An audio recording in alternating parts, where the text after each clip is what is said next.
میں ہوں شمس تبریز قاسمی اور آپ دیکھ رہے ہیں پبلک فیس۔ لبنان نے پہلی مرتبہ اسرائیل کے خلاف سخت بیان جاری کیا ہے اور اس مرتبہ لبنان کے صدر جوزف اون اور وہاں کے وزیر اعظم نواف سلام دونوں نے سخت بیان جاری کیا ہے۔ اب تک ایسا ہو رہا تھا کہ جب بھی اسرائیل بیروت پر حملہ کرتا تھا یا لبنان کے دوسرے علاقوں پر حملہ کرتا تھا تو اسرائیل یہ کہتا تھا کہ اس نے حزب اللہ کے لڑاکوں کو مارا ہے، حزب اللہ کے ٹھکانوں کو اس نے ٹارگٹ کیا ہے، اور لبنان کے صدر اور وہاں کے وزیر اعظم کی طرف سے اسرائیل کے حملوں کو کنڈم نہیں کیا جاتا تھا، اسرائیل کو جواب نہیں دیا جاتا تھا۔ لیکن آج جب اسرائیل نے لبنان پر حملہ کیا، بیروت میں الزاہیہ کا علاقہ جو حزب اللہ کا گڑھ مانا جاتا ہے، وہاں جب اسرائیل نے حملہ کیا اور اس نے دعویٰ کیا کہ ہم نے حزب اللہ کے 5 کمانڈروں کو شہید کر دیا ہے اور ان کے نائب سربراہ حشیم علی طبطبائی کو بھی ہم نے ہلاک کر دیا ہے، جب یہ اسرائیل نے دعویٰ کیا تو اس کے فوراً بعد لبنان کے صدر جوزف اون نے سخت ریئیکشن دیا۔ وہاں کے وزیر اعظم نواف سلام نے بھی سخت بیان جاری کیا اور کہا اسرائیل کا لبنان پر بیروت پر ہونے والا یہ حملہ ہماری خود مختاری پر حملہ ہے، ہمارے ملک پر حملہ ہے اور اسرائیل کے ان حملوں کو برداشت نہیں کیا جائے گا۔ اسرائیل کا یہ حملہ انٹرنیشنل لاء کی خلاف ورزی ہے، سیز فائر کا وائلیشن ہے جو نومبر 2024 میں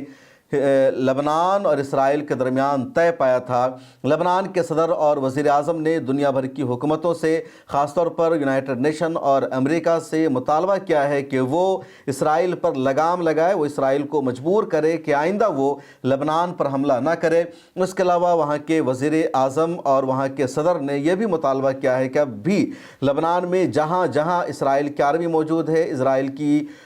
فوجی چوکی موجود ہے، وہاں سے اسرائیل کو باہر نکلنا ہوگا اور لبنان کی سرزمین پر کہیں بھی اسرائیل کو برداشت نہیں کیا جائے گا۔ اسرائیل نے لبنان کے بیروت پر خطرناک حملہ کیا، الزاہیہ کا علاقہ جو حزب اللہ کا گڑھ مانا جاتا ہے، اور اس حملے میں 5 افراد کی موت ہو جاتی ہے، 28 سے زائد زخمی ہو جاتے ہیں، اور اسرائیل کا دعویٰ یہ ہے کہ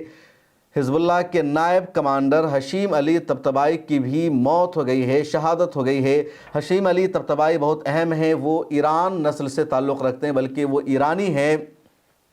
لمبے عرصے سے وہ لبنان میں موجود تھے اور حزب اللہ کی کمان کو سنبھال رہے تھے۔ کہا جا رہا ہے کہ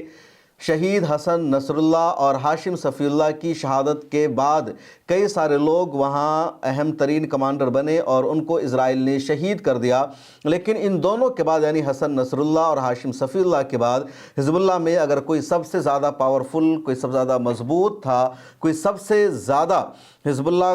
کا مضبوط لیڈر مانا جا رہا تھا تو یہی حشیم علی طبطبائی تھے، اور لمبے عرصے سے یہ اسرائیل کے ٹارگٹ پر تھے۔ اسرائیل ان کو لگاتار مارنے کی فراق میں تھا، لیکن اسرائیل کو کامیابی نہیں مل رہی تھی۔ تازہ آپریشن میں، تازہ حملے میں اسرائیل نے علی طبطبائی کو بھی شہید کر دیا ہے۔ حزب اللہ نے بھی ایک خبر جاری کر کے، پریس ریلیز جاری کر کے حشیم علی طبطبائی کی شہادت کی خبر کو کنفرم کر دیا ہے۔ ایران نے بھی اس پر سخت رد عمل دیا۔ ایران کا کہنا ہے کہ اسرائیل لبنان پر حملہ کر کے سیز فائر کا وائلیشن کر رہا ہے، جنگ بندی کی خلاف ورزی کر رہا ہے اور اس کو برداشت نہیں کیا جائے گا۔ لبنان کی حکومت کو اس پر سخت ایکشن لینا چاہیے۔ لبنان ایک ایسا دیش ہے جہاں کا صدر کرسچن کمیونٹی سے آتا ہے، وہاں کا وزیر اعظم سنی مسلمان اور وہاں کا اسپیکر شیعہ مسلمان ہوتا ہے۔ عموماً جو اسپیکر یا جو شیعہ لابی ہے اس میں حزب اللہ کا اثر و رسوخ ہے، ادھر سنی کمیونٹی کا بھی اپنا اثر و رسوخ ہے، ادھر شیعہ جو کرسچن کمیونٹی ہے ان کا اپنا اثر و رسوخ ہے،